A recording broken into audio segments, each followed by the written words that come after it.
Iniciamos esta semana con la noticia, con la decisión de la Segunda Sala Penal de Apelaciones Nacional que revocó la prisión preventiva dictada contra Jennifer Paredes, prisión preventiva por 30 meses, de modo que la cuñada del presidente Pedro Castillo e hija adoptiva ha sido liberada ya el martes de esta semana. Muchos tienen la duda respecto a si es que esta decisión de la Segunda Sala Penal de Apelaciones Nacional debilita el caso contra esta familiar del presidente Pedro Castillo y contra el presidente. Y eso lo vamos a conversar hoy con el abogado penalista Vladimir Padilla, a quien le damos la bienvenida a Comité de Domingo. ¿Cómo está, Vladimir? Muy buenas noches y bienvenido a Comité de Domingo. Hola Ale, ¿cómo estás? ¿Qué tal? A tus órdenes. Creo que en este caso, y hay varios temas en esta semana referidos a las decisiones del Poder Judicial respecto a los pedidos de la Fiscalía para imponer prisiones preventivas o comparecencias con restricciones o comparecencias simples, que creo que hacen importante que expliquemos cuál es la relación entre estas decisiones y, digamos, el núcleo de una investigación fiscal como la que se está llevando contra la cuñada del presidente Pedro Castillo, Jennifer Paredes. Bueno, en primer término, habría que establecer que todo proceso tiene por finalidad que se emita una sentencia. Y si la Fiscalía está estableciendo parámetros para que se aplique una prisión preventiva, digamos que según la tesis de la Fiscalía, tiene casi listo un caso para que eventualmente se imponga una sentencia condenatoria. Es decir, para la Fiscalía tiene alta probabilidad que esa persona sea culpable y se le condene. Por esa razón, como hemos visto todo, la Fiscalía establece un cronograma o un organigrama en la cual parte, y eso es importante destacarlo, donde en la punta del organigrama coloca el presidente de la República. Entonces, no es que esto sea un tema aislado, lo cual, fíjate tú, en un primer tema ha sido aceptado por el Poder Judicial. Y en ese sentido, no solamente la señora Paredes, sino a otras personas les ha dado prisión preventiva. Entonces, ¿qué quiere decir? Que hay elementos probatorios, pruebas en el sentido común o coloquial, que vinculan esta tesis o esta hipótesis que plantea el Ministerio Público. En términos simples, el Ministerio Público ha buscado y ha encontrado razones suficientes para que se establezca que el presidente de la República en actual ejercicio está vinculado con actos de corrupción y otros delitos. Y por esa razón, las personas allegadas a él están siendo procesadas y para evitar que se fuguen, como ya hemos visto que ha sucedido, y para evitar que entorpezcan la investigación, ha pedido también que se le dé la máxima restricción a su libertad sin estar condenado, porque no es una condena que es la prisión preventiva, y en un primer momento el Poder Judicial se lo aceptó. En esta segunda instancia, el Poder Judicial, que son 3 jueces ya, ha discutido un poco y ha dicho, oye, la verdad es que aquí no es tan claro el tema y mejor, pero no por el tema sobre la solidez de la imputación en sí, sino que esto tiene 2 elementos. Uno es, oye, ¿qué tan suficientes son los cargos que yo te puedo atribuir a ti? Y el otro aspecto es, ¿qué tan suficiente es que te puedas fugar o te puedas entorpecer?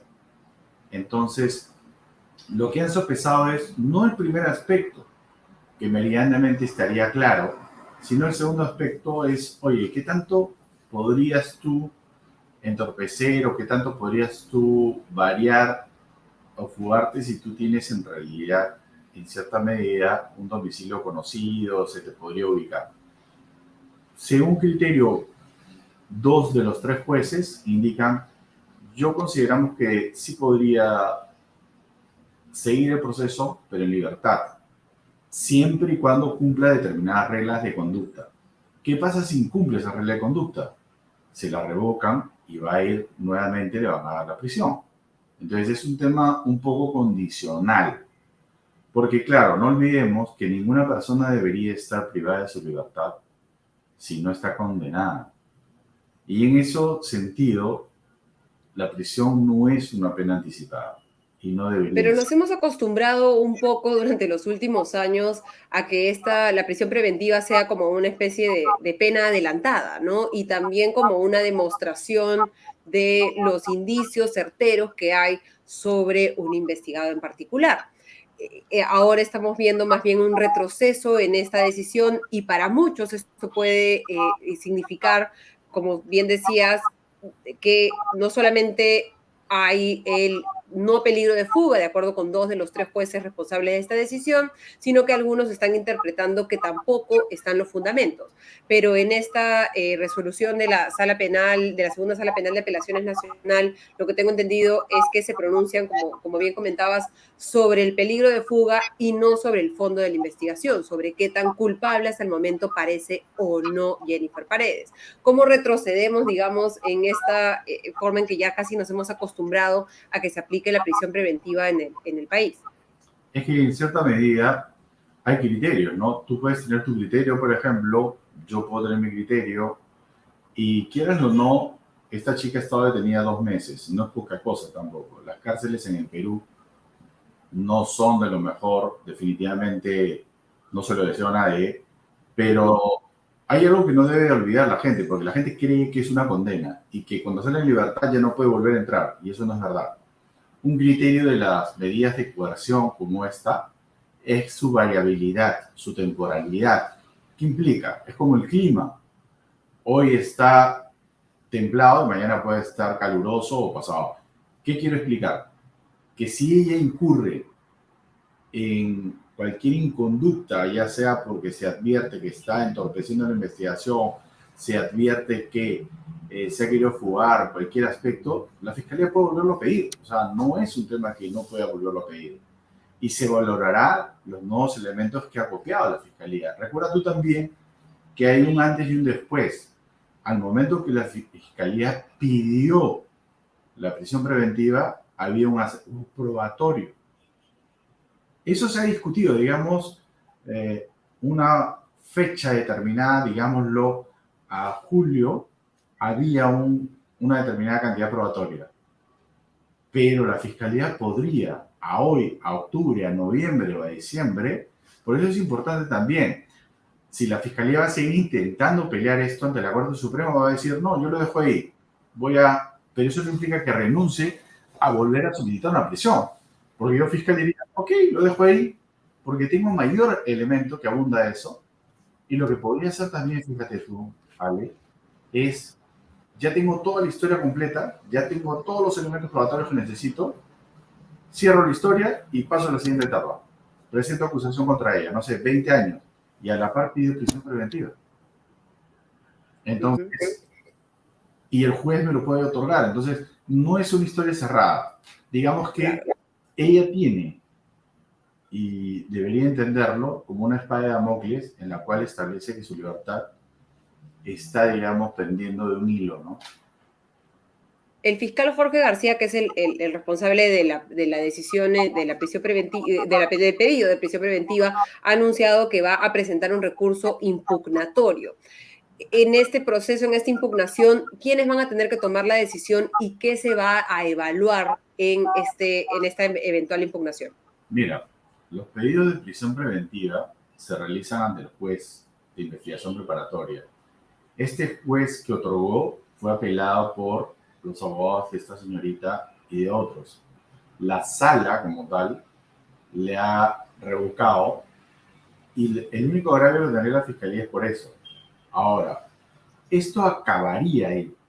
Sin embargo, tendría que verificar para acudir ante la Corte Suprema, cualquiera de las salas penales integrada por 5 jueces supremos, va a resolver este agravio mediante un recurso de casación extraordinario. Es decir, no tienes el derecho de acudir ahí. La Corte Suprema podría entenderlo, aceptarlo de una manera excepcional.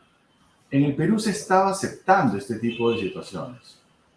No es lo regular, pero dado los casos lo ha aceptado. Ahí puede ser que la Corte Suprema diga, está bien, lo vamos a aceptar, o podría ser que no. Primero hay un control de admisibilidad. Si la Sala dice que está bien, lo pasa a la Suprema lo vuelve a valorar, y aquí hay que entenderlo.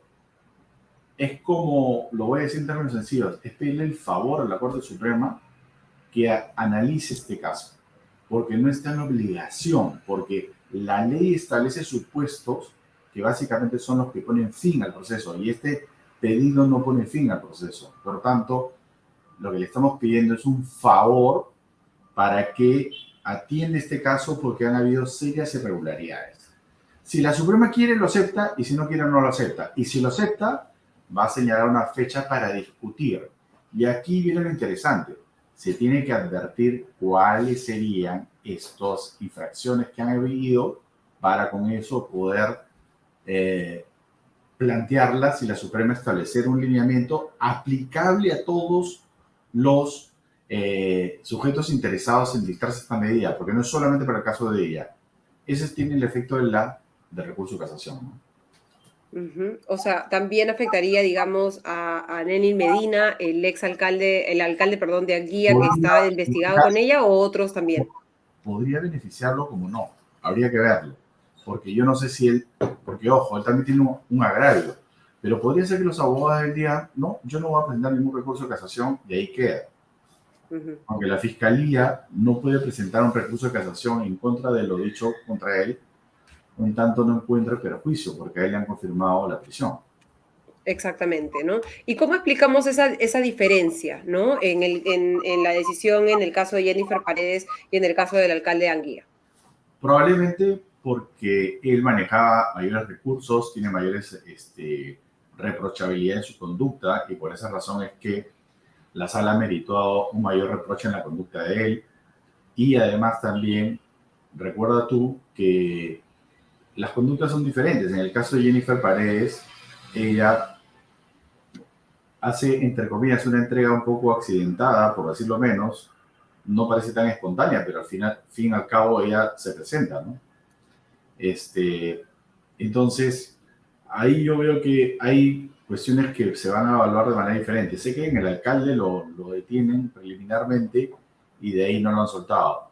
Es un tema que tendrá que evaluar la Corte Suprema, como te digo, si es que llegara y si es que ellos desean hacerlo, porque también tranquilamente podrían decirte no, este tema ya acabó en la superior y como tal no es de interés para la Corte Suprema y que siga el proceso, ¿no? Y eso es lo que va a pasar, digamos, que sigue el proceso y tendremos que ver en qué momento, cómo va avanzando, pero nuevamente, tomando en cuenta que esta decisión, digamos, de liberar a Jennifer Paredes no significa que se esté diciendo que no hay elementos en su contra. Y en ese sentido quería comentar otro tema que también está relacionado con el mismo punto del derecho penal, que ha sido la decisión de la tercera Sala Penal de Apelaciones Nacional de declarar fundadas apelaciones presentadas por Vladimir Cerrón, el líder de Perú Libre, Guido Bellido y Guillermo Bermejo en el proceso que se le sigue por presuntos vínculos con remanentes de la organización terrorista Sendero Luminoso en el BRAN. Ellos tenían situación de comparecencia con restricciones y ahora se les ha impuesto la comparecencia simple. El líder de Perú Libre ha reaccionado a través de sus redes sociales, publicando un tuit señalando, y lo cito textualmente, tercera sala penal de apelaciones revoca comparecencia restringida y deja sin efecto pago de caución en investigación por terrorismo a mi persona, lo que corrobora que no hay fundados elementos de convicción en esta insana persecución política. ¿Se puede sacar esa conclusión de que esta decisión se toma porque no hay fundados elementos de convicción? Mira, no, o sea, no es así tan automático, y para que todo el mundo lo entienda, ¿no?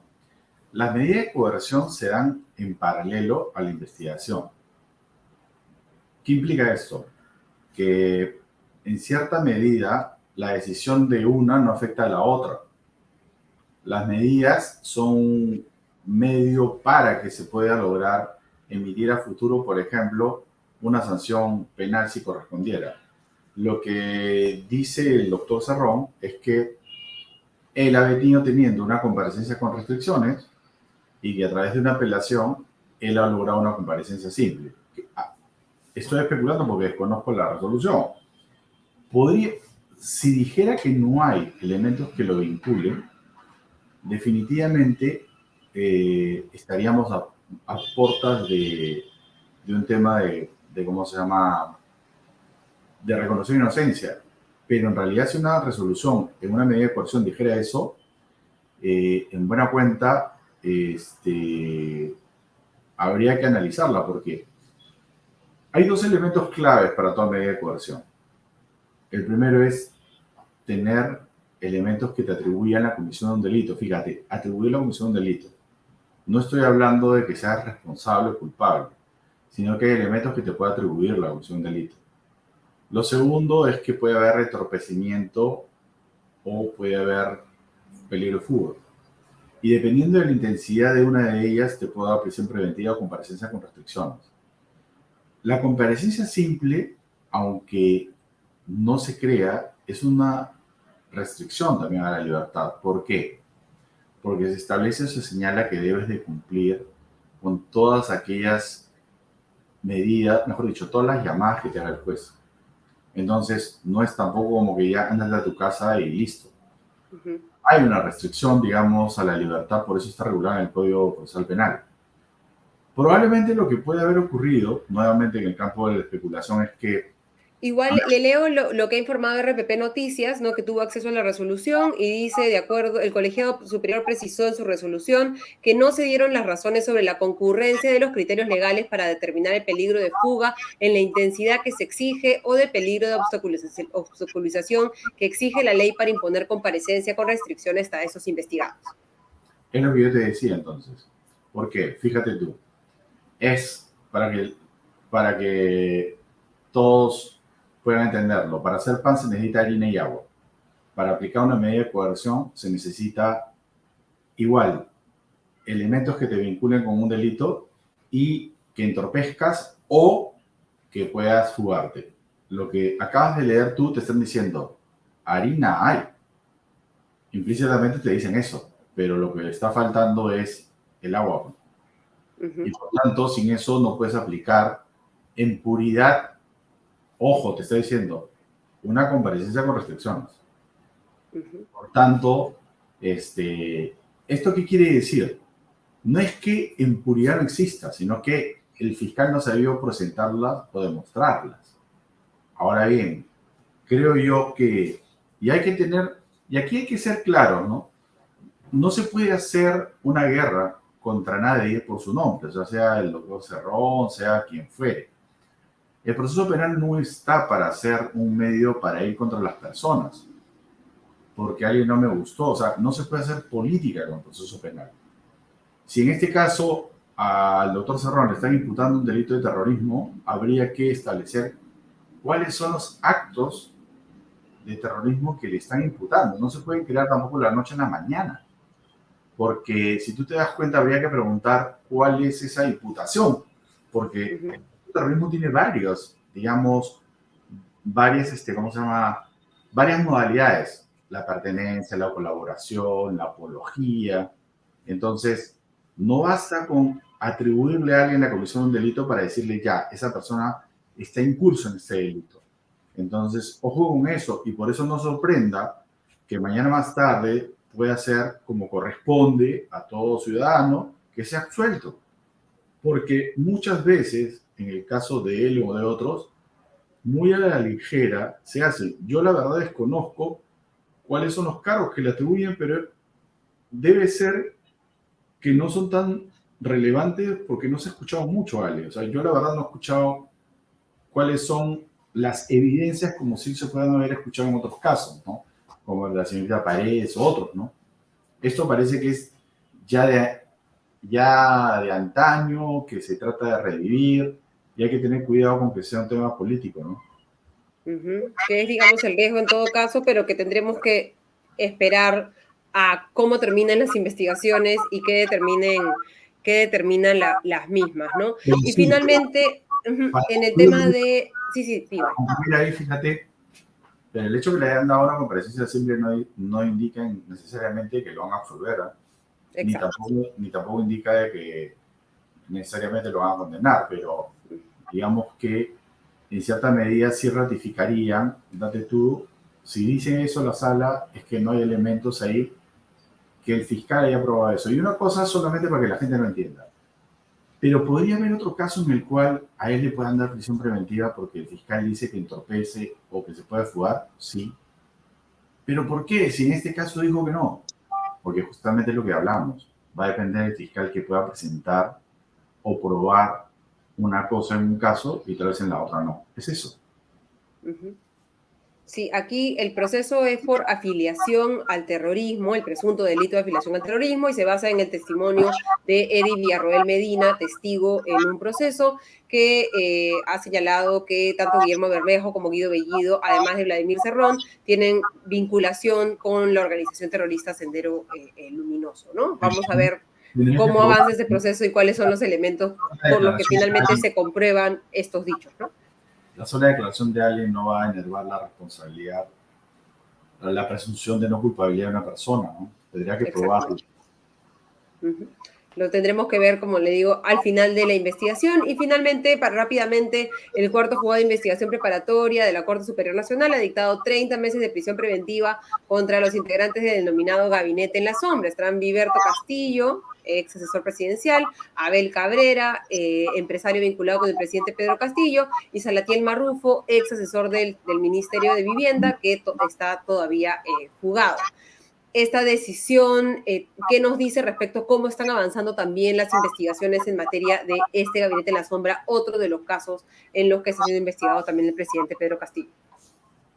Nuevamente, si tú te das cuenta, este es un rompecabezas, pero así como los rompecabezas tienen en la caja la foto de o la imagen de lo que vas a armar, la fiscalía ya lo tiene. Y es curioso porque en diferentes juzgados el Poder Judicial le está dando el go a la fiscalía. ¿Y quién encabeza todo eso? El presidente. Por eso hablábamos, no podemos ser ajenos a que la figura del presidente, y ahí no hay un tema político, la figura del presidente no es un tema aislado en todo esto. Y pasan los días, pasan las semanas, y estamos viendo que lamentablemente no tenemos una solución ante ello. Porque fíjate tú, el Poder Judicial ha reconocido para estas personas que son aquellos que han estado dando decisiones que no deberían de darlo, porque para eso se establece que hay todo un sistema de transparencia, sino para qué tenemos la transparencia. ¿Por qué razón no debemos estar informados? Porque, ojo, el llegar mediante una elección al poder no implica no dar cuenta, no implica que tú llegas y haces lo que te da la gana. Y en Sí, no esa implica que personas que no son funcionarios públicos puedan tomar decisiones sobre el peor, aparato público. y no, ¿por qué? Porque no son fiscalizados, o sea, entonces, en esa línea, si se les ha dado 30 meses, fíjate tú, de ahí nomás para que las personas entiendan, en el proceso penal hay tres tipos de investigaciones, las simples, las complejas y de crimen organizado. Para poder darte 30 meses, estás hablando del nivel de crimen organizado donde la máxima restricción a la libertad es de 36 meses. Porque en los procesos complejos es de 18 meses nada más. Y en los simples es de 9 meses. Si le dieron 30 meses, te están diciendo, hay que traducirlo, que el Poder Judicial ha reconocido que está frente a una organización criminal. Entonces, en esa línea, se ve necesario que se les dicte prisión preventiva a ellos, ¿no? Eso es lo que hay. Sí, y vamos a estar, como les digo, ya hablar de política en el Perú es más o menos tratar de volverse un abogado penalista, y todos los domingos aprendemos sobre un nuevo espacio dentro del bastante complejo derecho penal.